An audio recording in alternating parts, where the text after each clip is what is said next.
Astaghfirullah. Bismillahirrahmanirrahim. Assalamualaikum warahmatullahi wabarakatuh.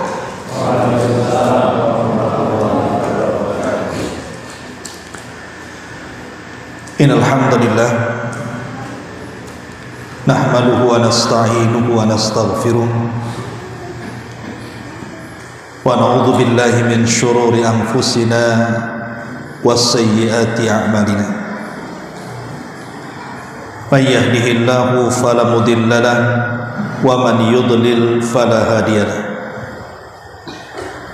Asyhadu an la ilaha illallah wahdahu rabbi la syarika lahu wa asyhadu anna Muhammadan abduhu wa rasuluhu alladzi la nabiyya ba'dahu. Faqala Allah azza wa jalla fi muhkami tanzilihi ba'da a'udzu billahi minasy syaithanir rajim. Ya ayyuhalladzina amanu taqullaha haqqa tuqatih wa la tamutunna illa wa antum muslimun. Fa inna asdaqal hadithi kitabullah wa khairal huda huda Muhammadin sallallahu alaihi wasallam wa syarrul umuri muhdatsatuha wa kullu muhdatsatin bid'ah wa kullu bid'atin dhalalah wa kullu dhalalatin finnar. Ajaranillah wa iyyakum minal bid'ah wad dhalalati wan nar. Ma'asyiral muslimin wal muslimat, hadirin dan hadirat yang dimuliakan Allah Subhanahu wa taala. Pertama-tama saya ucapkan jazakumullah khairan kepada penyelenggara pengajian di malam hari ini. Karena bagaimanapun Nabi SAW mengatakan man lam yashkurin nas lam yashkurillah. Orang kalau belum bersyukur kepada manusia berarti belum dianggap bersyukur kepada Allah. Sehingga saya ucapkan ribuan terima kasih sudah mengundang saya dari Kota Batam. Sebenarnya juga memang ada urusan di Jawa, jadi sekalian ke sini. Dan saya juga bersyukur bisa bertatap muka dengan antum dan antuna sekalian. Masya Allah, sebuah kebahagiaan bisa berjumpa dengan saudaranya di tempat lain. Dan kita berdoa kepada Allah Subhanahu wa taala sebagaimana kita berjumpa di masjid ini, semoga juga Allah perjumpakan kita bukan hanya di dunia tetapi juga di surga Allah Subhanahu wa taala. Amin ya rabbal alamin. Tema yang diamanahkan malam ini bicara soal peristiwa-peristiwa setelah kematian. Tentu kita bicara perkara gaib. Artinya perkara gaib itu harus lebih banyak diimani daripada dipikirkan. Karena kalau dipikirkan gak akan sampai ke otak kita. Perkara gaib itu cukup diimani. Makanya Allah ketika di permulaan surah Al-Baqarah ketika menyebutkan ciri-ciri orang-orang yang bertakwa, alladzina yu'minuna bil ghaib, mereka adalah orang-orang yang beriman dengan yang gaib. Ma'asyiral muslimin wal muslimat rahimani wa rahimakumullah. Kita tahu bahwa di dunia ada yang disebut dengan angan-angan dan ada yang disebut dengan cita-cita. Terkadang ada orang berangan-angan dan bercita-cita ingin jadi dokter, tapi setelah kemudian dia besar tak jadi dokter, jadi pasien pula dia. Ada orang ingin jadi pilot, rupanya tidak jadi pilot kan, jadi penumpang pula. Tapi ada yang betul-betul ketika dia mengejar cita-citanya, ya memang cita-citanya seperti yang dikejar. Artinya yang namanya cita-cita dan angan-angan itu bisa iya, bisa tidak, kecuali kematian. Kematian itu bukan cita-cita, karena setiap orang pasti mati masalah. Sehebat apapun orang lari dari kematian, pasti kematian itu mengejar dia. Maka kematian itu bukan cita-cita, karena dia bukan cita-cita, artinya kematian itu sebuah kepastian. Makanya dengan tegas Allah Subhanahu wa taala mengatakan kullu nafsin dha'iqatul maut, setiap jiwa itu pasti mengalami kematian. Ma'asyiral muslimin yang dimuliakan Allah Azza wa Jalla, ada 3 perkara kenapa kita wajib meyakini bahwa kematian itu pasti ada. Pertama, tadi saya sudah katakan, kematian sebuah kepastian. Yang kedua, datangnya tanpa pemberitahuan. Dan yang ketiga, dia bukan akhir dari sebuah perjalanan. Pertama, kematian itu sebuah kepastian. Siapapun pasti mati.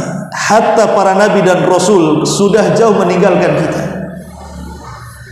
Bahkan Nabi SAW saja di usia 63 tahun dia sudah meninggal, dan umatnya pun kurang lebih dengan usia Nabi.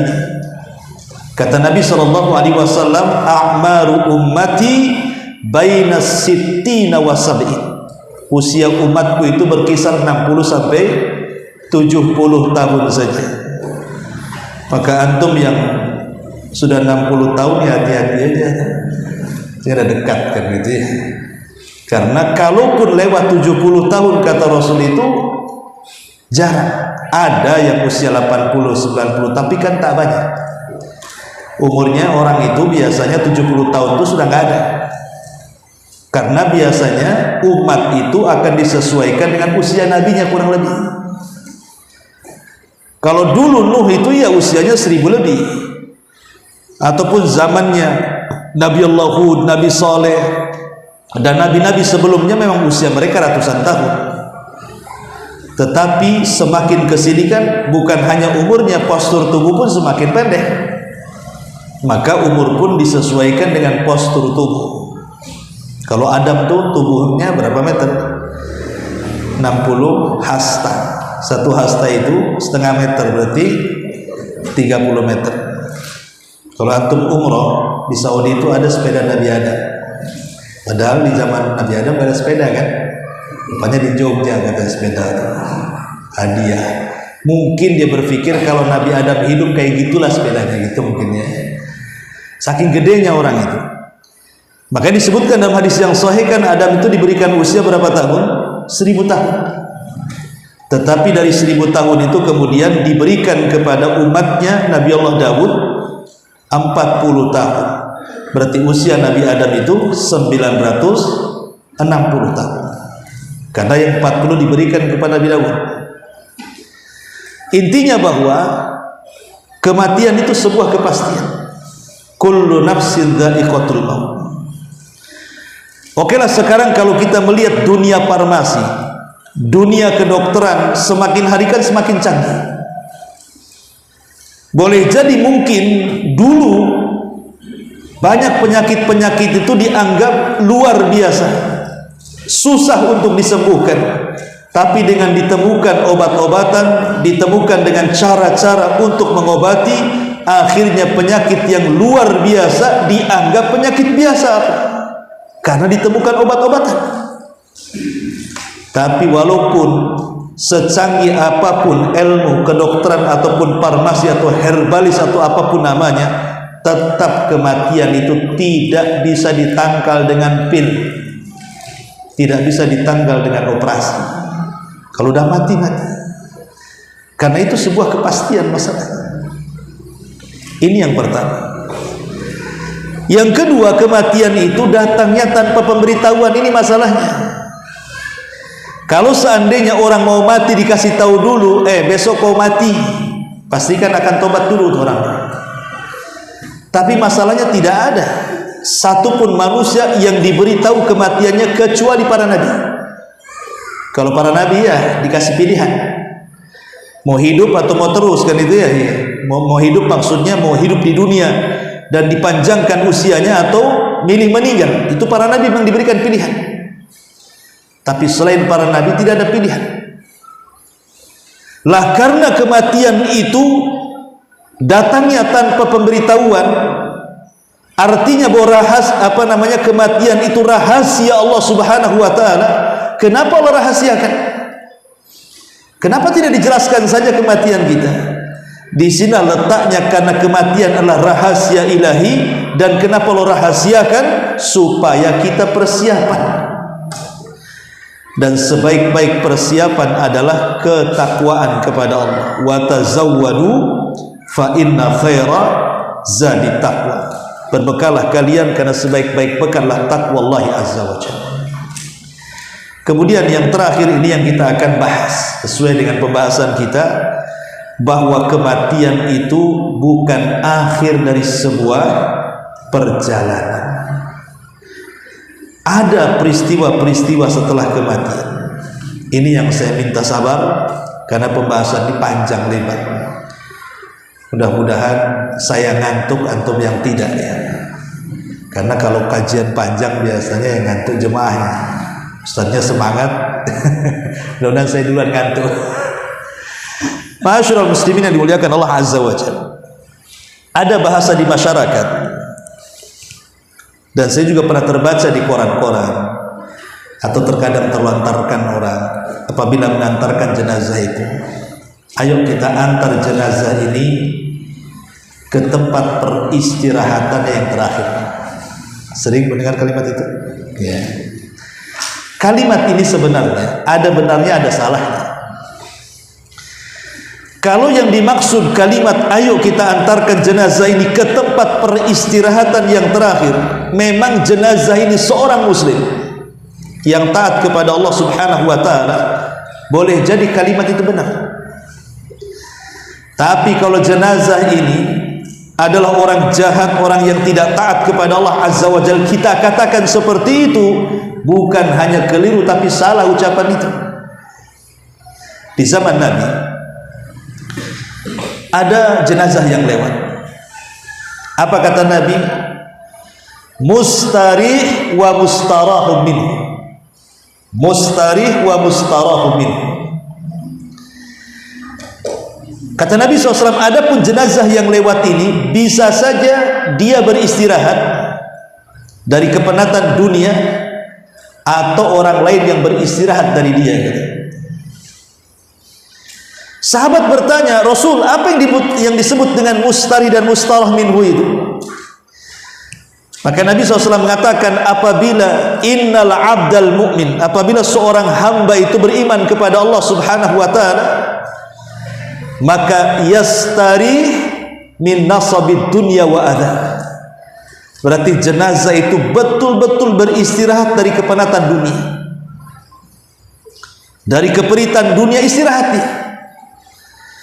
Jadi ketika dia meninggal sudah tidak akan mikir macam-macam. Memang istirahat betul. Kita kan di dunia kan macam-macam yang dipikirkan. Makanya manusia itu tidak lepas daripada 3 kata: sedih, stres, bingung. Nah, ini manusia tidak lebih dari 3 kata ini kan. Sedih dulu, sedih, stres, bingung. Apa maksudnya? Sedih, mikir sesuatu yang sudah lewat. Mungkin dulunya menjabat, sekarang dah pensiun, mikir, sedih dia kan, karena udah pensiun. Makanya saya aneh, ada polisi atau tentara sudah pensiun masih aja kayak polisi dia. Belum bisa nerima gitu. Padahal udah pensiun itu, masih mikir dia masih komandan. Atau stres, mikir yang sedang berlaku. Atau bingung, mikir yang akan datang. Itulah manusia. Manusia itu tidak lebih dari 3 kata ini: sedih dari perkara lama, mikir, kemudian stres dengan yang dihadapi, bingung yang akan terjadi. Cemana anak saya, cemana pekerjaan saya, cemana ini, cemana itu, dan macam-macam lah. Tetapi orang mukmin yang meninggal dunia terbebas dari 3-tiganya. Dia tidak akan stres, dia tidak akan sedih, dia tidak akan bingung. karena dia sudah beristirahat. Itu yang disebut dengan mustarih. Lah kalau yang dimaksud kata-kata ayo kita antarkan jenazah ini ke tempat peristirahatan yang terakhir, dan itu berlaku pada mustarih, maka ya betul kalimat itu, karena dia beristirahat dari penatnya dunia. Tapi ada orang itu, kata Rasul, wa mustarahu minhu. Mustarah minhu itu bukan dia yang istirahat, orang lain istirahat. Alhamdulillah dia mati, katanya. Coba kalau nggak mati stres kami, katanya. Orang lain yang berterima kasih, kan kapoklah dia, katanya. Lah kata Nabi, ini yang bahaya itu mustarah minhu. Jangan sampai dengan kematian kita itu yang seneng orang. Kan biasanya kalau orang mati kan orang itu sedih. Ini enggak, ketawa. Artinya di sini bahwa baik yang disebut mustari atau mustarah minhu, baik orang yang memang berhenti dari kepenatan dunia atau orang lain yang merasa berhenti dari kepenatannya, tetap semua orang itu pasti akan melewati peristiwa-peristiwa yang disebut dengan peristiwa alam barzah. Di dalam hadis Bara bin Azib radhiyallahu, itu hadis panjang sekali, ada dalam Sahih Bukhari, Sahih Muslim, dan beberapa kitab sunan, tentang kematian seorang muslim dan kematian orang kafir. Satu hari Nabi SAW mengantarkan jenazah. Lah kuburan itu lagi digali dan sedang menggali lahat. Itulah bedanya lahat dengan syak. Kalau orang Islam itu gali kuburan, digali dulu ke bawah, nanti di samping baru digali kecil untuk jenazah. Tapi kalau orang di luar Islam, orang Nasrani, itu biasanya galiannya di tengah. Makanya Rasul mengatakan lahat itu milik kami orang Islam, tapi yang menggali tengah-tengah itu milik mereka, bukan orang Islam. Maka Rasul mengatakan al-lahdu lana wasyakku li ghairina. Lahat itu milik kami, syak itu milik yang bukan kami, maksudnya di luar daripada Islam. Jadi ketika lahat itu digali, di sini Nabi SAW berceramah, tetapi bukan berkhutbah, ya. Berkhutbah di kuburan tidak boleh, bid'ah hukumnya. Sebagaimana dikatakan Syekh Shalih Al-Utsaimin rahimahullahu taala, enggak boleh. Tapi kalau hanya sekedar memberikan nasihat itu boleh. Ya, bukan berkhutbah kayak orang khutbah Jumat, bukan. Hanya memberikan nasihat saja itu dibolehkan. Kalau khutbah enggak boleh. Nasihat, karena Rasul hanya memberikan nasihat. Diingatkan tentang kematian. Lah Nabi SAW mengatakan apabila seorang mukmin meninggal dunia, maka pandangan itu akan mengikuti ruhnya. Di mana ruh seseorang itu keluar dari mulut. Dari mulut ini ruh keluar. Awalnya kan dari jari jemari dulu, naik ke atas sampai ke tenggorokan. Disinilah tempat berkumpulnya ruh di tenggorokan. Dan Allah Subhanahu wa taala mengatakan hatta idza balagatit tarab, sampai ketika ruh itu sudah menggumpal di tenggorokan. Apa kata Allah? Wakila man rah, siapa yang bisa meruqyah dia? Maksudnya siapa yang bisa mengobati dia, mengembalikan ruh ke dalam jasadnya? Tidak bisa. Kalau ruh sudah di sini itu tidak bisa ditolong. Makanya kata Nabi SAW, innallaha yakbalu taubata abdin malam yughargir. Allah itu masih menerima tobatnya seorang hamba selama ruh belum sampai di tenggorokan. Kalau ruh sudah sampai di tenggorokan, terputuslah tobat, tidak ada lagi. Lah kata Rasul, ruh itu keluar dari mulutnya. Lah ketika ruh itu keluar, pandangan itu mengikuti ruh. Makanya setiap orang meninggal pasti melotot. Makanya biar tidak menakutkan orang, cepat ditutup seperti ini, supaya orang tidak takut maksudnya. Lah kata Rasul, apabila ruhnya seorang mukmin, maka akan didatangkan pertama malakul maut, dan yang kedua rusulul maut. Jadi malaikat maut itu ketika mencabut nyawa bukan sendirian, tapi ada awan, pembantu-pembantu yang disebut dengan rusulul mauti. Sebagaimana Allah mengatakan tawaffathum rusuluna. Lah, rasul-rasul kematian itulah, penolong-penolong malaikat maut itulah yang menarik ruh dari jari jemari tangan dan kaki. Lah, ketika ruh di tenggorokan inilah tugasnya malaikat maut. Jadi yang menarik ruh sampai di tenggorokan itu disebut dengan rusulul maut. Lah, ketika ruh di sini, itulah tugas malakul maut, dicabutnya ruh itu. Kemudian sudah, kalau dia ruhnya seorang mukmin kata Rasul, maka sudah dihamparkan kain kafan dari sorga dengan harum semerbak yang luar biasa. Jadi semata-mata malaikat maut mencabut ruh, langsung diambil oleh rusulul maut, kemudian diletakkan di kain kafan dari sorga. Kemudian ruh itu diangkat ke langit. Lah, ketika ruh ini diangkat ke langit, itu bau harumnya semerbak sampai melintasi langit-langit yang ada di langit sana. Sehingga malaikat-malaikat yang ada di langit mengatakan, ini ruhnya siapa?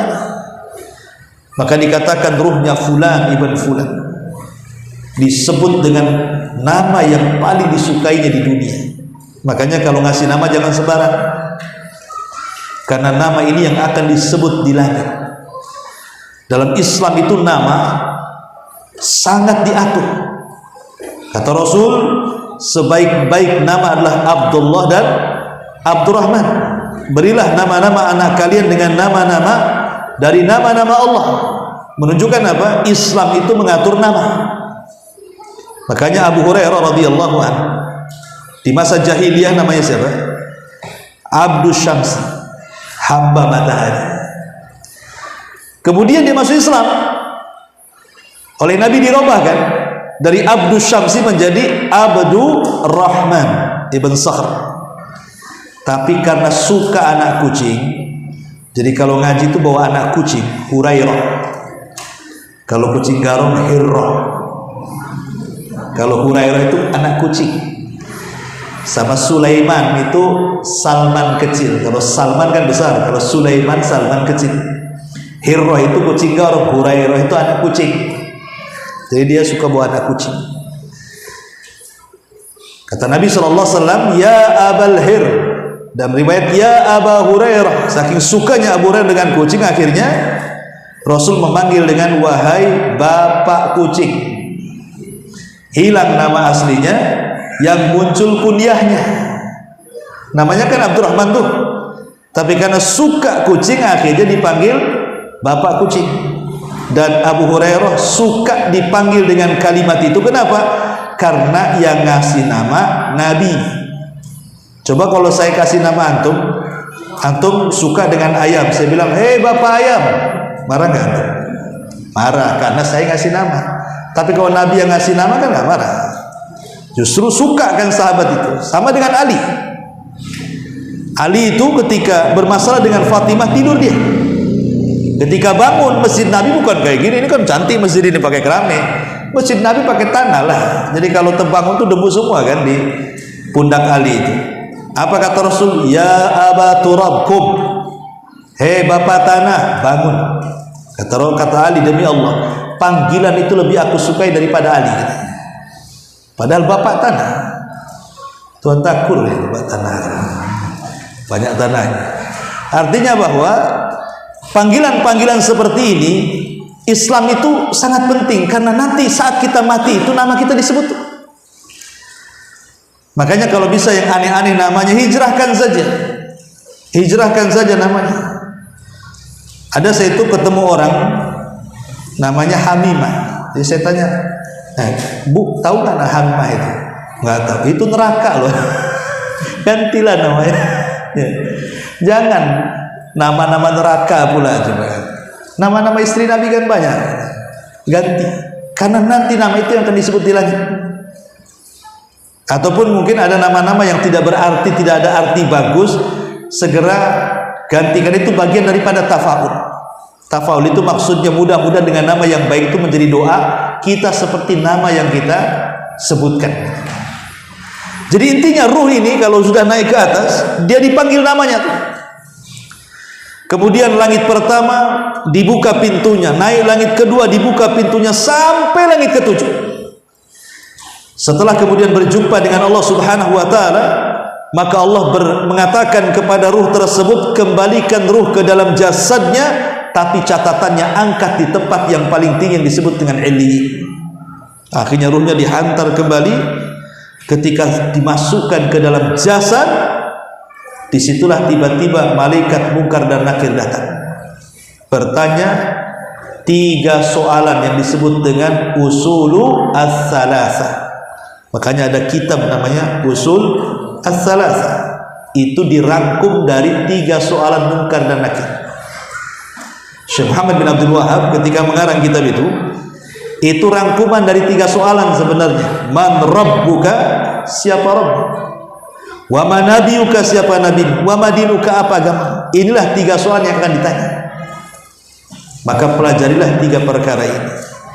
Pelajari siapa Tuhan kita, pelajari siapa nabi kita, dan pelajari agama kita. 3-tiganya akan ditanya.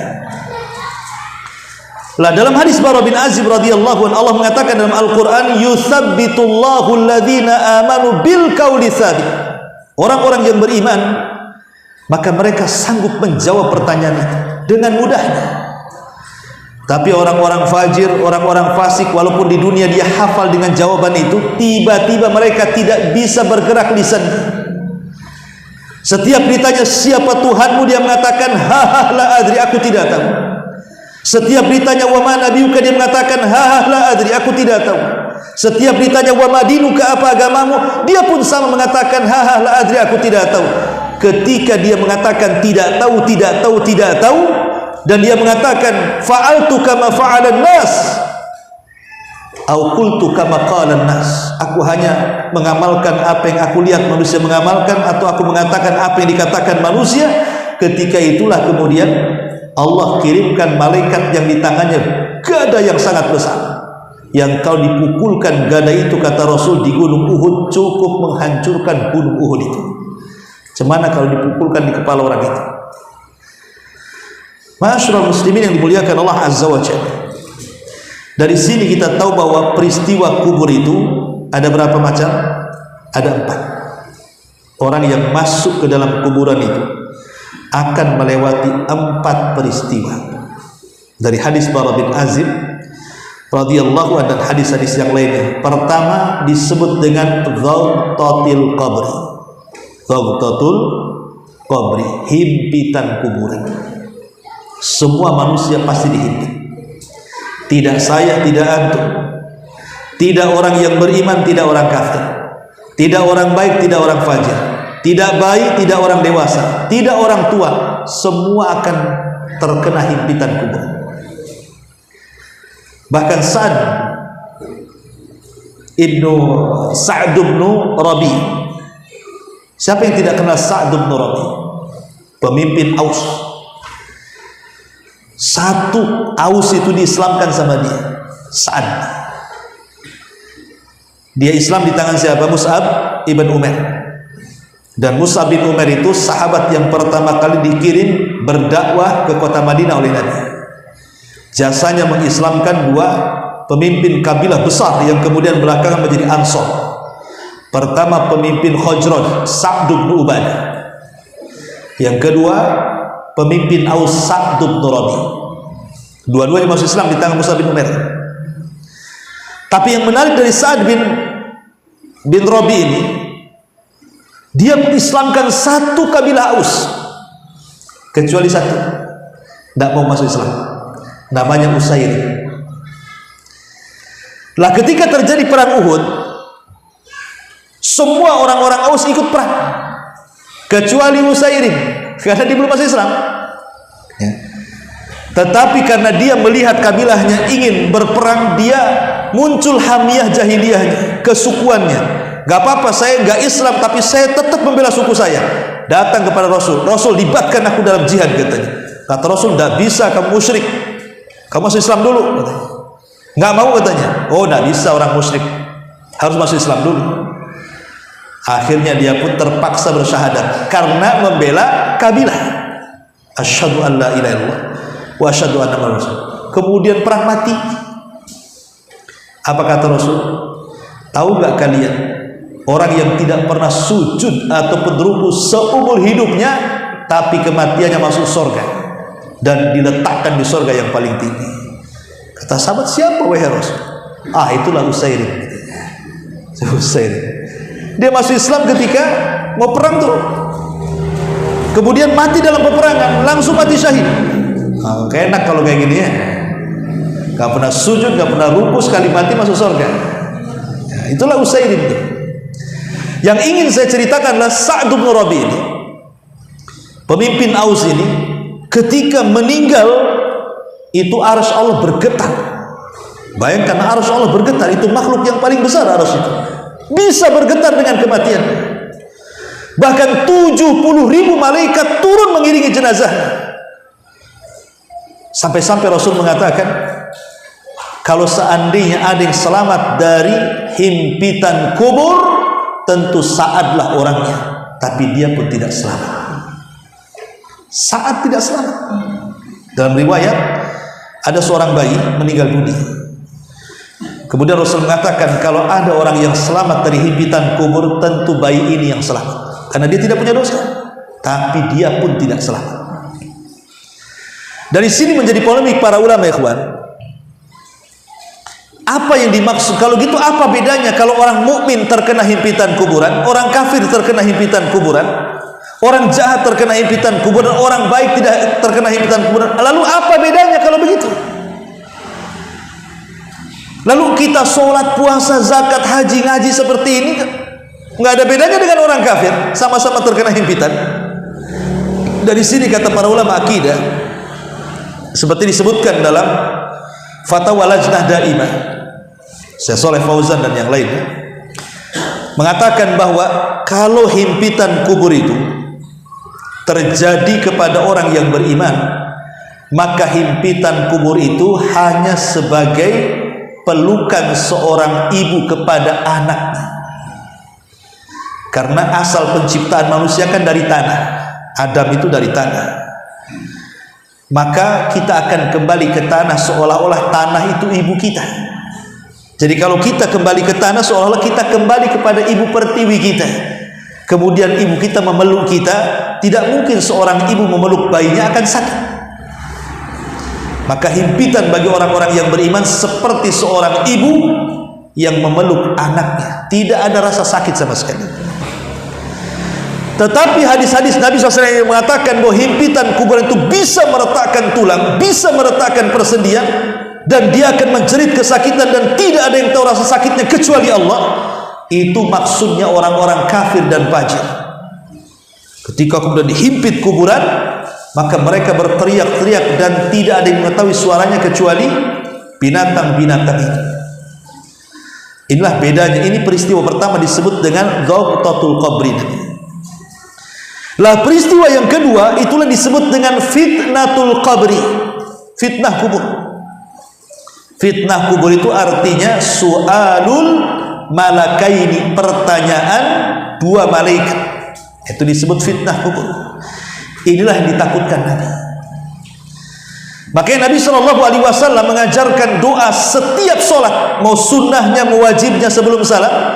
Allahumma inni a'udzubika min adzabi jahannam wa min adzabil qabri wa min fitnatil mahya wal mamat wa min fitnatis syarri masihid dajjal.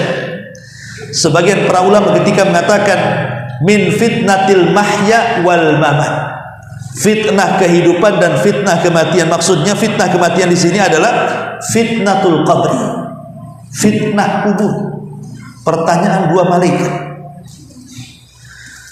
Makanya Utsman bin Affan radhiyallahu anhu apabila diceritakan soal neraka, dia biasa-biasa saja raut wajahnya, nggak ada terpancar sedih, tidak. Tapi kalau cerita kubur langsung menangis Utsman bin Affan. Padahal azab neraka itu kan lebih dahsyat dibandingkan azab kubur kan? Karena azab kubur itu hanya azab adana saja, azab yang rendah, azab yang sesungguhnya neraka kan? Tapi kalau Utsman diceritakan soal neraka biasa saja raut wajahnya. Tapi kalau diceritakan kuburan langsung menangis. Sehingga kemudian dikatakan, ya Utsman, ma yubkika ya Utsman, apa yang membuat anda menangis wahai Utsman? Maka Utsman mengatakan, wailakum, celaka kalian, Ingat, kuburan ini bagi kalian bisa saja menjadi raudun min riyadil jannah au hufratun min hufarin nar. Kalian tahu, kata Utsman, kuburan ini bisa saja menjadi taman-taman yang menuju taman-taman sorga, atau boleh jadi dia adalah lubang yang akan mengantarkan kalian kepada lubang-lubang neraka. Kata Utsman, kalau dia selamat dari kuburan ini, berarti setelahnya pasti akan selamat. Tapi kalau dia tidak selamat dari kuburan ini, maka setelahnya pasti dia akan lebih tidak akan selamat lagi. Jadi yang menentukan akhirat itu kuburan, menurut pendapat Utsman bin Affan radhiyallahu anhu. Lah, orang-orang yang masuk ke dalam kuburan, mereka akan terkena fitnah kubur. Pertanyaan dua malaikat tadi, kalau dia sanggup menjawab, berarti apa? Masuk pada proses yang ketiga, peristiwa ketiga yang disebut dengan nikmat kubur. Nikmat kubur. Tapi kalau dia tidak sanggup menjawab, berarti masuk pada proses yang keempat, disebut azab kubur. Ikhwatu fillah, orang yang di dalam kuburan dengan orang yang di atas kuburan itu banyak mana? Sekarang banyak orang yang dikuburkan. Kalau kita jumlah di manusia yang di atas kuburan dengan yang di bawah kuburan, itu masih banyak orang yang ada di bawah kuburan. Coba sejak zaman Nabi Adam dulu mati sampai hari ini, berapa orang yang ditanam di kuburan itu? Kan lebih banyak berarti kan, dengan orang yang hidup di kuburan hari ini, di atas kuburan. Dan sudah berapa lama coba orang yang mati sejak zaman Adam sampai hari ini di dalam kuburan itu tidak dikiamat-kiamatkan? Artinya kan mereka masih melalui proses-proses itu. Kalau seandainya kita ini mati hari ini, tahu-tahu kiamatnya 100 tahun lagi, berarti kan 100 tahun kita dalam kuburan itu. Artinya kehidupan kuburan itu jauh lebih panjang dibandingkan hidup di atas kuburan. Tetapi keselamatan di bawah kuburan itu ditentukan oleh kehidupan di atas kuburan. Ingat, keselamatan di kuburan itu ditentukan dengan kehidupan di atas kuburan.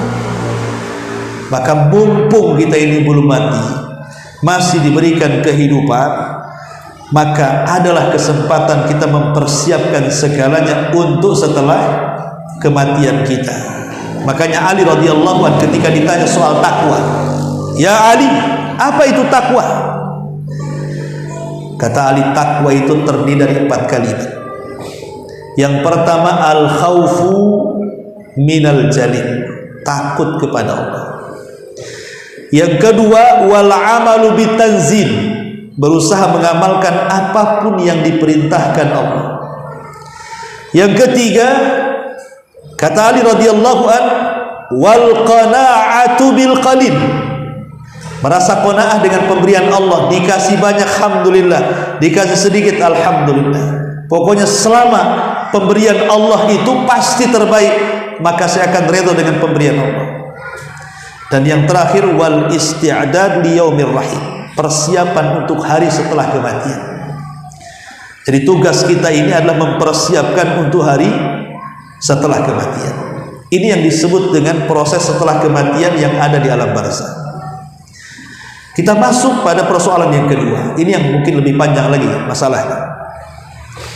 Kalau Allah Subhanahu wa ta'ala takdirkan kiamat dibangkitkan, Nabi SAW mengatakan kiamat tidak mungkin dibangkitkan kecuali harus melewati 10 tanda yang disebut dengan tanda-tanda kiamat besar. Tanda-tanda kiamat besar akan berbeda dengan tanda-tanda kiamat kecil, ikhwan. Kalau tanda-tanda kiamat kecil itu kan muncul, tenggelam lama, muncul lagi, tenggelam lama. Tapi kata para ulama, 90% lebih tanda-tanda kiamat kecil yang disabdakan Rasul itu hampir semuanya sudah terjadi. Hanya beberapa persen saja belum terjadi. Tapi kalau seandainya Allah takdirkan kiamat, satu tanda saja dari tanda-tanda kiamat besar muncul, maka tidak mungkin dihentikan. Karena tanda-tanda kiamat besar ini, kalau ini muncul, hilang, muncul ini, habis ini hilang, muncul lagi. Ini dia tasalsul modelnya. Kalau sudah satu muncul, terus muncul sampai kiamat. Kalau tanda kiamat kecil kan nggak muncul, hilang lagi, muncul, hilang lagi. Kalau tanda kiamat besar satu aja muncul, tidak akan dihentikan sampai kiamat dibangkitkan. Memang kalau kita melihat tanda-tanda 10 ini, hadisnya macam-macam. Ada yang ini duluan, ada yang itu duluan, ada yang ini duluan, ada yang ini duluan. Sehingga tidak bisa kita pastikan mana yang lebih dulu tanda itu muncul. Karena perkara gaib itu tidak bisa kita pastikan secara tartib. Tapi saya menarik dari perkataan Al-Hafidz Ibnu Hajar rahimahullahu taala yang dinukilkan Al-Imam At-Tayyibi oleh Ibnu Hajar dalam kitabnya Fathul Bari. Walaupun kemudian hadis-hadis tentang tanda-tanda kiamat besar ini memang banyak riwayatnya sehingga sulit untuk dipastikan mana satu yang lebih dahulu, tapi kata Imam At-Tayyibi menurut pendapat yang kuat insyaallah, dia mengatakan bahwa susunan tanda-tanda kiamat kecil itu dimulai dari muqaddimahnya khurujul mahdi, munculnya al-mahdi. Ini muqaddimahnya. Baru tanda kiamat besar yang pertama khurujud dajjal, munculnya dajjal. Dajjal ini muncul selama 40 hari saja. Tapi satu hari pertama bagikan 1 tahun, satu hari kedua bagikan 1 bulan, satu hari ketiga bagikan 1 pekan, dan satu hari keempat dan seterusnya bagikan hari-hari seperti kita. Maknanya bahwa Dajjal itu akan mengelilingi dunia selama 40 hari, baik di daerah kutub ataupun yang bukan kutub. Sebab kalau daerah kutub kan siangnya lama tuh. Kadang-kadang malamnya sedikit atau sebalik, malamnya lama siangnya sedikit ya. Artinya Dajjal itu semua akan dikelilingi. Satu dunia itu akan tidak ada satupun tempat kecuali dijak Dajjal, kecuali Mekah dan Madinah saja. Baru setelah khurujud Dajjal turunnya Isa bin Maryam, tugasnya membunuh Dajjal. Setelah Dajjal mati di tangan Isa bin Maryam, maka Isa pun hidup di atas keberkahan. Belum lagi kaum muslim merasakan keberkahan itu, muncul fitnah yang ketiga, khuruj Ya'juj wa Ma'juj. Baru keluar Ya'juj dan Ma'juj. Ya'juj dan Ma'juj ini bukan binatang. Dia adalah sama dengan kita.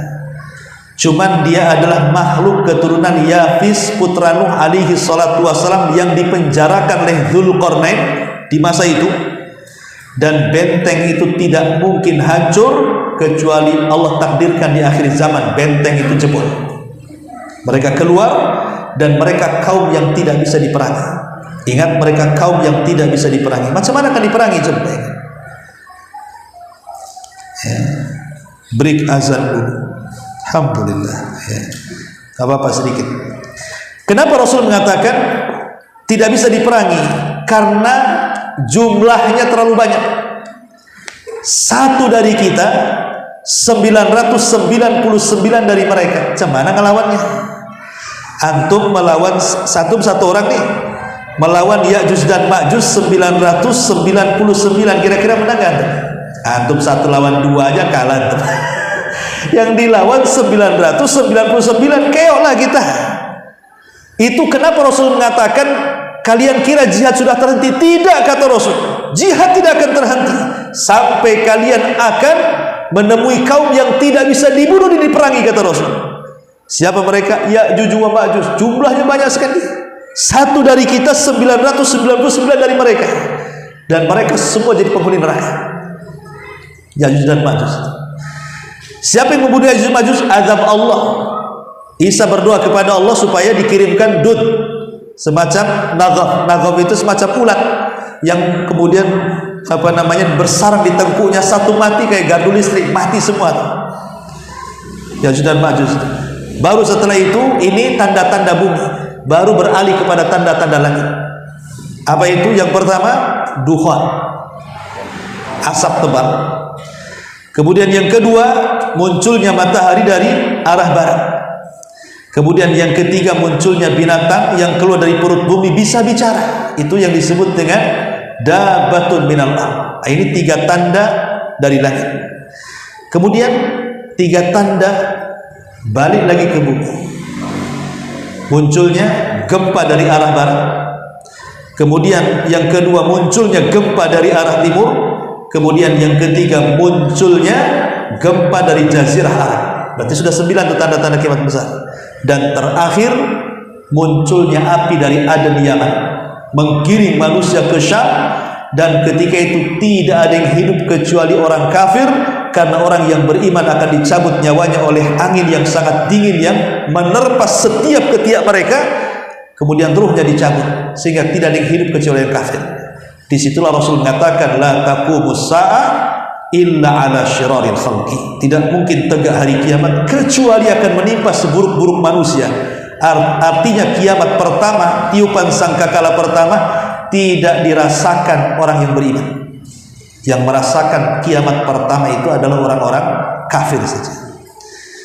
Orang-orang yang beriman itu hanya merasakan tanda kiamat yang kedua, tiupan sangkakala yang kedua. Itulah baru semua merasakan mukmin dan kafirnya, karena itulah disebut dengan hari kebangkitan. Ada 10 proses dari kebangkitan sampai orang masuk surga.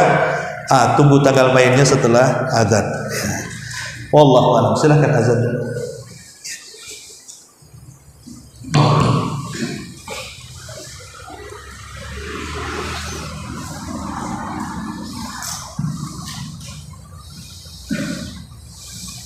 Allahu Akbar.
Ya, sedikit kita lanjutkan kita salat Isya.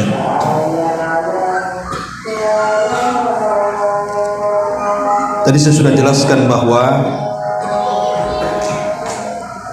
tiupan sangkakala yang pertama Israfil itu tidak dirasakan kecuali orang-orang kafir. Tapi tiupan yang kedua yang disebut dengan tiupan kebangkitan, maka semua manusia akan mengalami. Ketika manusia dibangkitkan, Allah Subhanahu wa ta'ala akan membangkitkan manusia itu sesuai dengan kondisi mereka di dunia, sama dengan orang mati. Biasanya orang mati itu dia akan diwafatkan sesuai dengan kebiasaan. Kalau dia biasa beribadah, maka insya Allah akan wafatkan seperti itu. Tapi kalau biasa bermaksiat, maka boleh jadi Allah akan wafatkan juga seperti itu. Makanya Imam Ibnu Qayyim atau Imam Ibnu Jauzi ketika menyebutkan dalam kitabnya, jadi ada di zamannya itu seorang pedagang kain, dan dia suka membungakan uang dengan jualan kainnya itu. Dan dia sibukkan sehari-harinya untuk jualan kain sehingga lupa sholat. Allah takdirkan saat kematiannya ditalkinkan kalimatut tauhid la ilaha illallah, tapi tidak ada yang keluar dari lisannya kecuali kalimat-kalimat dagang. Jangan kau beli sekian, belilah sekian. Kalau kau mau pinjam sekian, bayar sekian. Itu yang keluar sampai Allah wafatkan. Padahal dikatakan la ilaha illallah wa fulan, tidak, itu yang keluar. Bahkan juga disebutkan ada anak muda yang suka catur. Hari-hari catur, zaman dulu kan itu permainan catur, kerambol itu kan zaman dulu ya. Sekarang handphone lah main-mainnya. Ada orang itu main catur lupa waktu. Enggak duhur, enggak asar, enggak maghrib, enggak isya, enggak subuh, pokoknya gara-gara catur, akhirnya kemudian dia meninggalkan sholat 5 waktu. Saat kematiannya ditalkin, kul ya fulan la ilaha illallah, wahai fulan katakan la ilaha illallah. Rupanya yang keluar bahasa catur, sekak, ster, sekak, terakhir sekaknya itu mati, mati di atas sekak, bayangkan. Artinya orang itu diwafatkan, kata beliau, kata Imam Ibnu Qayyim, lihat bagaimana manusia itu diwafatkan sesuai dengan kebiasaan.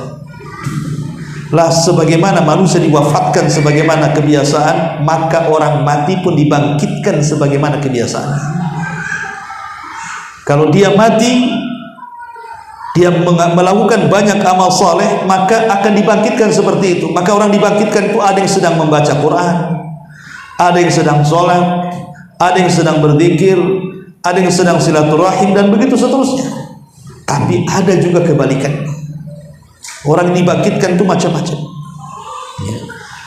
Ma'asyiral muslimin yang dimuliakan Allah Azza wa Jalla, dan itu disebutkan di beberapa hadis Nabi Shallallahu Alaihi Wasallam. Contoh pemakan riba.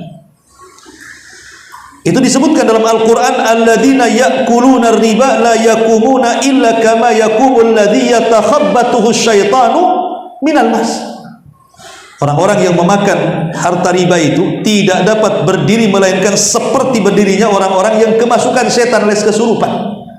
Jadi nanti kalau pemakan riba itu mati kemudian dibangkitkan oleh Allah, itu kayak orang mabuk nanti.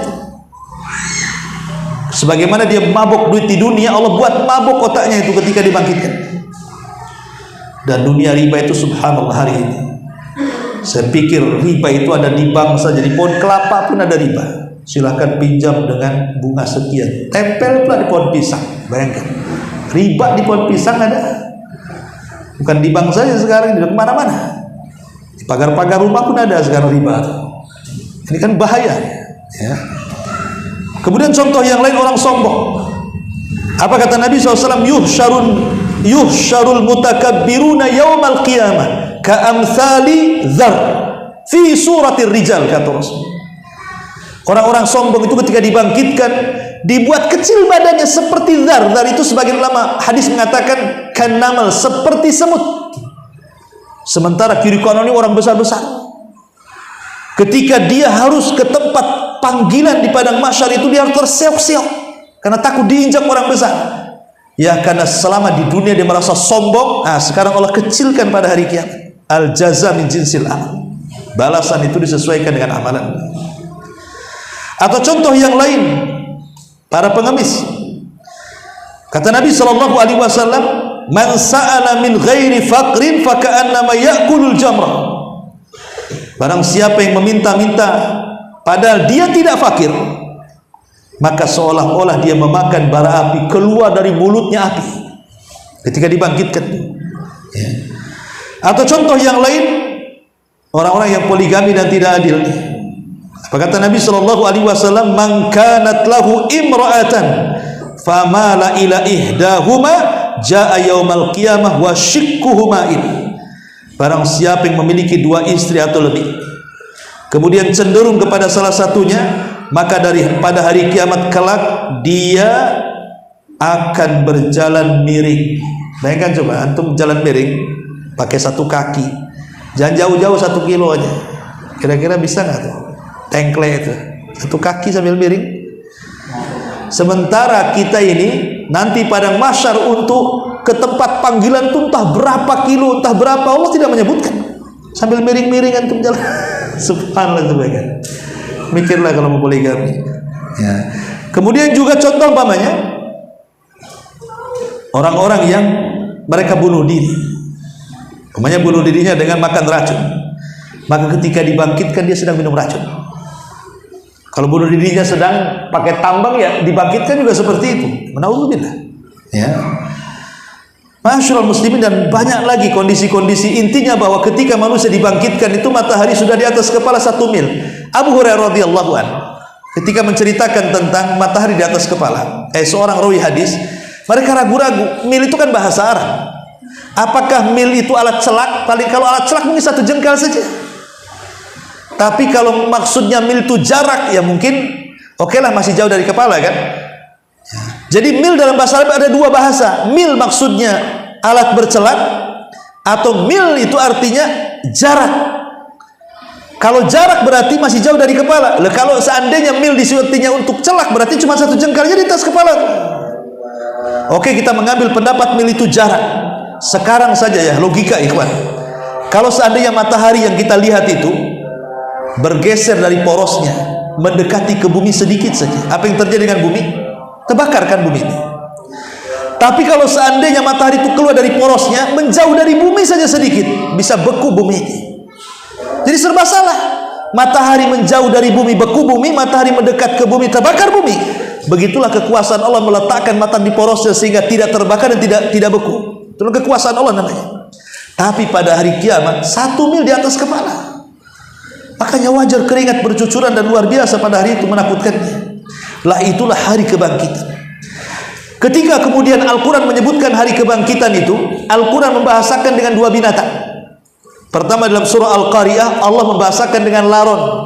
Al-Qari'atu mal-Qari'ah wa ma adraka mal-Qari'ah yauma yaqumun nas kal farash al-mabsus. Farash itu artinya laron yang berhamburan. Coba lihat laron. Ada listrik, ada laron. Ya.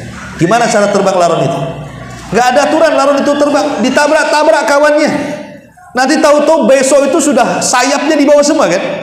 Laron itu tidak peduli karena keinginan mereka bagaimana dia mendekati cahaya. Dia nggak peduli kawan disikat dia kawan tuh. Lah pada hari kiamat itu seperti itu manusia, tabrak sana tabrak sini ketika dibangkitkan itu. Tapi ada binatang yang kedua yang Allah katakan kal jaradil muntashir, seperti belalang yang berterbangan. Kalau laron berterbangan tidak ada aturan, tapi kalau belalang terbang itu ada aturan. Jadi satu koloni kalau belalang itu pasti kalau kesana semua. Belalang itu kayak gitu kan? Kenapa Al-Quran membahasakan dengan 2 binatang itu? Satu laron, satu belalang ketika hari dibangkit itu. Sebagian ulama tafsir mengatakan ketika manusia awal pertama dibangkitkan, itulah kondisinya seperti laron. Jadi dibangkitkan, lari ke timur, yang dari timur lari ke barat, yang dari barat lari ke selatan. Karena ketika itu bumi sudah tidak sebagaimana sekarang yang kita pijak.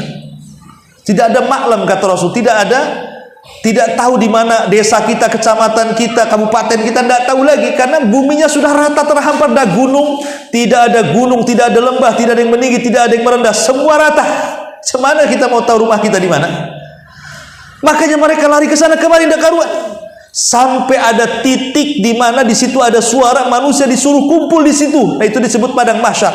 Lah dari situlah mulai mereka berjalan dengan tertib seperti belalang. Nah, ke situ.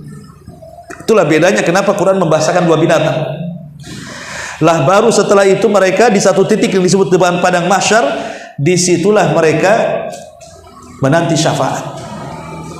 Menanti syafaat yang melelahkan. Yang sampaikan kalau kita menceritakan di syafaat itu, di mana Nabi SAW menceritakan datang ke Adam, Adam tidak sanggup, datang ke Nuh, Nuh tidak sanggup, datang ke Ibrahim, Ibrahim tidak sanggup, datang kepada Musa, Musa pun tidak sanggup, datang kepada Isa pun sama. Kata Isa, berangkatlah kepada Nabi kalian Muhammad SAW. Baru Nabi kemudian menghadap Allah ke bawah arsy, kemudian sujud lama. Sehingga Allah mengatakan, ya Muhammad irfa ra'saka, angkat kepala Muhammad, sal tu'ta, katakan kau didengar. Qul tusma, bicara, aku siap mendengar. Isfa' tu syafa, mintalah syafaat, aku beri syafaat. Lah baru setelah proses syafaat, di sana banyak proses. Ya secara umum saya bacakan aja, ya biar karena juga waktunya sudah mendesak. Pertama, hari dibangkitkan manusia. Kemudian yang kedua, manusia lama berdiri di padang mahsyar. Ada yang mengatakan 50.000 tahun. Tentu ini bagi orang kafir. Bagi orang yang beriman tergantung hisabnya. Kalau hisabnya mudah ya cepat, kalau hisabnya lama ya lama juga di situ. Kemudian yang nomor 3, baru manusia mendapatkan syafaat. Disebut dengan syafaatul uzma, syafaat khusus bagi Nabi SAW. Summa ba'da dzalik, kemudian setelah itu yakunul ardul a'mal, maksudnya ard itu hisab. Kenapa harus ada hisab, ikhwan? Pertama, kalau seandainya tidak ada hisab, maka kehidupan manusia akan hampa. Percuma orang hidup kalau nggak ada hisab. Yang kedua, orang berbuat baik sia-sia. Buat apa sih berbuat baik kalau tidak dihisab? Yang ketiga, manusia yang terdolimi hilang keadilannya. Karena tidak semua orang yang didolimi langsung di-cash balasannya oleh Allah di dunia kan. Nah, dia nanti aja di akhirat nanti. Kalau tidak ada hisab kan kasihan orang yang didolimi jadinya. Kemudian yang keempat, manusia akan merasa aman kalau berbuat jahat. Nggak ada hisab aja kok. Ya. Kemudian juga kalau orang yakin dengan adanya hisab, pasti orang akan beramal terus. Ada hisab masalahnya. Kalau tidak ada hisab, ngapain saya beramal? Ya. Dan boleh jadi kemudian adanya hisab ini, manusia akan terbedakan dengan binatang. Tidak mungkin sama dengan binatang. Kalau tanpa hisab ya sudahlah, kita makan, minum, tidur, macam-macam gitu ya. Ngapain beribadah? Tapi kan ada hisab, ada ibadah. Manusia tidak diciptakan sia-sia. Dan kita lebih bisa mengagungkan Allah Subhanahu wa ta'ala. Ya. Ini yang ketiga, itu namanya ada hisab. Lah hisab itu ada sifatnya mudah, ada sifatnya sulit. Apa bedanya coba hisab mudah dengan hisab sulit itu? Begini ikhwan, hisab mudah dengan hisab sulit itu, kalau hisabnya mudah, maka kita akan dipanggil oleh Allah. Kemudian kita akan diletakkan di sisi Allah. Kemudian kita akan ditutup aibnya di hadapan manusia. Manusia tidak bisa melihat kita. Disitulah Allah bertanya, bukankah kau sudah melakukan dosa ini, dosa itu, dosa ini, dosa itu? Dia mengatakan ya. Dia mengakui semuanya. Maka Allah Subhanahu wa ta'ala mengatakan, dulu dosamu di dunia kututupi, sekarang ku ampuni kamu. Inilah disebut hisab mudah, hisab yang tidak ada perdebatan. Dia mengakui semua dosanya. Tapi kalau hisabnya sulit, di sini terjadi perdebatan. Kamu maling ya? Enggak. Kata siapa ya Rabb saya maling? Kamu zina ya? Tidak, mana ada saya zina katanya. Kamu mukul orang? Enggak. Kalau sudah main debat, dibilang ini tak ngaku, dibilang itu tak ngaku, disitulah hisabnya sulit. Karena di situ Allah akan datangkan banyak saksi. Allah tahu dia melakukannya, tapi untuk memperkuat dan itu keadilan Allah, Allah datangkan saksi. bahwa engkau berzina, bahwa engkau mabuk, bahwa engkau berjudi, bahwa engkau menampar orang, engkau melakukan syirik, engkau melakukan bid'ah, engkau melakukan maksiat, didatangkan semua saksinya tuh. Bukan hanya langit bumi, para malaikat, sampai ke kulit ini jadi saksi. Sehingga badan protes kepada kulit, hei kulit, harusnya kau bela badanmu. Apa kata kulit? Al-Quran mengatakan, antaqan Allah. Tak bisa yang membuat bicara Allah. Allah yang membuat aku bicara, kata kulit. Ketika badan mengatakan, lima syahidtum alaina, kenapa kau jadi saksi untuk badanmu sendiri? Kata kulit, antaqan Allah. Allah yang membuat aku bicara, katanya. Saya bayangkan, gak ada yang bisa ngelak. Kalau sudah kayak gitu, hisabnya sulit tuh. Itu bedanya hisab mudah dengan hisab sulit itu. Kemudian setelah itu baru tatoyur as-suhub. Jadi suhub diterbangkan. Siapa yang mengambil dengan tangan kanannya, maka dia beruntung. Siapa yang mengambil dengan tangan kirinya, maka dia celaka. Dan lebih celaka lagi kalau sudah mengambil dengan tangan kiri di balik punggungnya pula. Berarti yang mengambil catatan itu 3 kelompok. Satu dengan tangan kanan, satu dengan tangan kiri, satu dengan tangan kiri di balik punggung. Kenapa? Karena manusia terbagi 3, mukmin, kafir, munafik. Ya, mukmin tangan kanan, kafir tangan kiri, munafik tangan kiri ke sebelah punggung. Karena sebahaya-bahaya manusia itu adalah munafik. Munafik itu lebih bahaya dibandingkan orang kafir. Makanya nerakanya paling bawah sendiri dibandingkan orang kafir. Kemudian setelah itu, apa yang disebut dengan mizan, timbangan. Ditimbang amal itu. Aisyah radhiyallahu anha satu hari sedang terbaring. Kemudian datang Rasul, dia duduk. Tiba-tiba Rasul sallallahu alaihi wasallam menyandarkan kepalanya di atas pahanya. Dan ingat kebiasaan Aisyah radhiyallahu anha, dia tidak akan tidur sampai Rasul tidur. Jadi Rasul itu ditaruh di pahanya sampai tidur. Baru kemudian Aisyah tidur. Kebiasaan antum gimana? Paling antum dilempar bantal sama istri, tidur saja. Aku tidur duluan gitu. Jadi jadi Aisyah itu satu hari dia pandang wajah Nabi. Entah kenapa dia sedih, tiba-tiba menangis.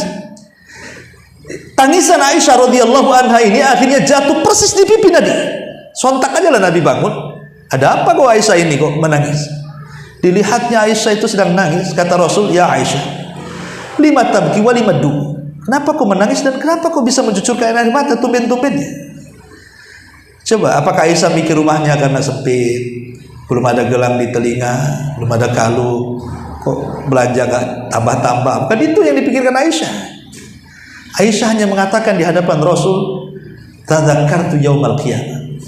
Rasul, aku ketika memandang kamu, aku teringat dengan kiamat, katanya. Hal tadhkuru bi ahlika yaumal qiyamah. Ingatkah engkau dengan aku kelak pada hari kiamat, wahai Rasul? Kata Nabi SAW, ya Aisyah, amma fi thalathati mawatin fala yadhkuru ahadun ahada. Adapun di 3 tempat orang tidak akan ingat siapapun. Kemudian Rasul menyebutkan ketika meniti titian siratal mustaqim, tidak ada yang ingat siapapun kecuali dirinya. Dia hanya berpikir apakah aku bisa jatuh dan masuk ke jahanam ataukah bisa melewatinya sampai ke kontol. Yang kedua, indal mizan. Ketika ditimbang, aku tidak tahu apakah perbuatan baikku lebih berat ataukah perbuatan buruk.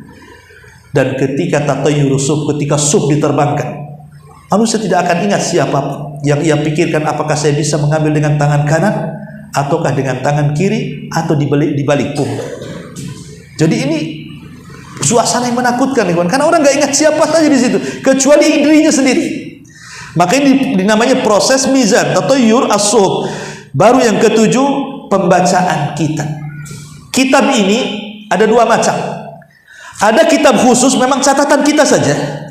Ada namanya kitab umum, di mana semua umat itu punya catatannya, di mana kita akan disatukan dengan catatan Abu Bakar, catatan Umar, catatan Utsman, catatan Imam Syafi'i, catatan Imam Ahmad. Pokoknya ini ada namanya catatan global. Jadi semua manusia di satu catatan, setiap Rasul dan umatnya dijadikan satu. Tapi ada catatan khusus antara kita dengan Allah saja. Ya. Yang bahaya itu adalah ketika catatan kita dijadikan satu dengan catatan manusia yang lainnya. Di mana Abu Bakar di situ, Umar di situ, Utsman di situ, Ali di situ, Imam Syafi'i, Imam Ahmad, Imam Malik, semua ulama di situ. Nanti itu akan dibaca di hadapan manusia. Abu Bakar ini pahalanya, ini pahalanya, ini pahala. Umar ini pahala, ini pahala. Giliran antum si anu dosa semua, apa nggak malu? Ya, nah, itu masalahnya, itu catatan global, itu yang membuat kita dipermalukan di hadapan manusia. Dari sini Rasul mengatakan, man satara musliman satarahullahu yaumal qiyamah. Siapa yang menutup aib seorang muslim, maka Allah akan tutup aibnya dia pada hari kiamat. Adapun catatan khusus itu antara kita dengan Allah. Itulah yang disebut dengan dzunub al-khalawat. Catatan dosa yang tidak ada yang tahu kecuali kita dengan Allah. Ini bahaya. Nanti pada hari kiamat ada orang-orang yang datang menghadap Allah membawa pahala sebesar gunung Tihama, tapi dihancurkan dengan dosa yang tidak terang-terangan, yang hanya kita dengan Allah yang tahu. Maka hindari dosa yang tidak terang-terangan itu. Kalau bisa hari ini kita melakukan dosa yang tidak terang-terangan, hari ini lakukan juga amal yang tidak ada yang tahu kecuali kita dengan Allah. Entah berzikir, bertasbih, berdoa, yang penting balance, ya. Kita hari ini nonton handphone, entah apa yang ditonton di situ, entah aurat, entah apa orang nggak tahu kan? Itu namanya dosa khalawat namanya. Ya. Kalau habis nonton pemanya YouTube atau apa, cepat istighfar. Tadi kita berdosa tidak ada yang tahu kecuali Allah kan? Sekarang istighfar, jangan ada yang tahu kecuali kita dengan Allah juga. Buat kayak gitu setiap hari, supaya nggak hilang pahala kita. Ya. Nah, ini kembali, itu kemudian disebut proses namanya pembacaan kita. Ya. Baru setelah pembacaan kita selesai semuanya, baru di situ titian Siratul Mustaqim akan dibentangkan. Disitulah langit akan digelapkan. Semua orang kafir langsung masuk neraka dan tidak mungkin melewati titian. Hanya mukmin dan munafik saja. Kenapa munafik kok bisa dilewatkan? Supaya Allah Subhanahu wa taala membalas sebagaimana di dunia mereka menipu Allah dan Rasulnya, dan orang-orang yang beriman sekarang mereka akan ditipu Allah dan Rasulnya dan orang-orang yang beriman saat melintasi titian itu. Tetapi mereka tidak akan sampai.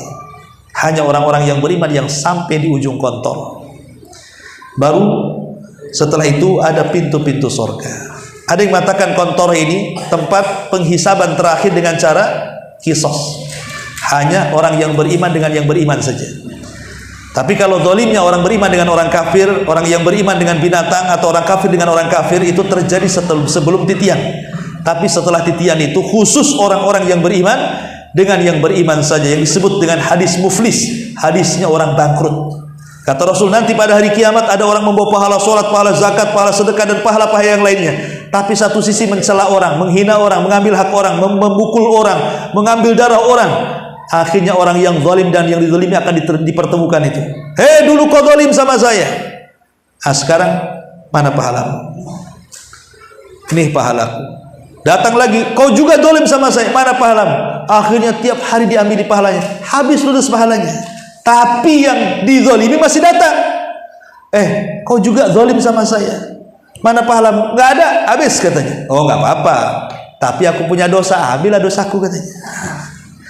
Pahalanya habis, dosa orang ditanggung. Itu namanya bangkrut. Kalau di dunia usaha itu habis modal, utang pula banyak. Itulah orang bangkrut namanya. Ya. Itu hadis muflis namanya. Baru disitulah ada pintu-pintu surga. Pintu surga ada berapa? 8. Pintu neraka ada berapa? 7. Kenapa dibedakan? Kenapa nggak sama-sama 7 saja? Kenapa pintu surga dilebihkan 1? Kata ulama, ketika pintu surga dilebihkan 1, ingin menunjukkan bahwa rahmat Allah itu lebih luas dibandingkan kemurkaannya. Sehebat apapun orang berbuat dosa, kalau datang kepada Allah dengan meminta ampunan dan tidak menyekutukan Allah, maka Allah akan datang dengan seberat ampunan yang kita minta kepada Allah Subhanahu wa taala berdasarkan hadis qudsi. Wallahu a'lam bishawab. Saya kira ini yang bisa sampaikan. Kalau ada tanya jawab silahkan tanya jawab, atau langsung sholat isya, terserah. Gimana ini ketua takmirnya?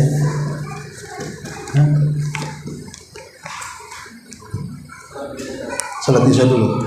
Sholat isya habis itu pulang. Ya. Oke, habis isya tanya jawab boleh. Kita tutup dengan doa kafaratul majlis. Subhanallahi bihamdika, asyhadu an la ilaha illa anta, astaghfiruka wa atubu ilaik. Allahu ta'ala alam. Assalamualaikum warahmatullahi wabarakatuh.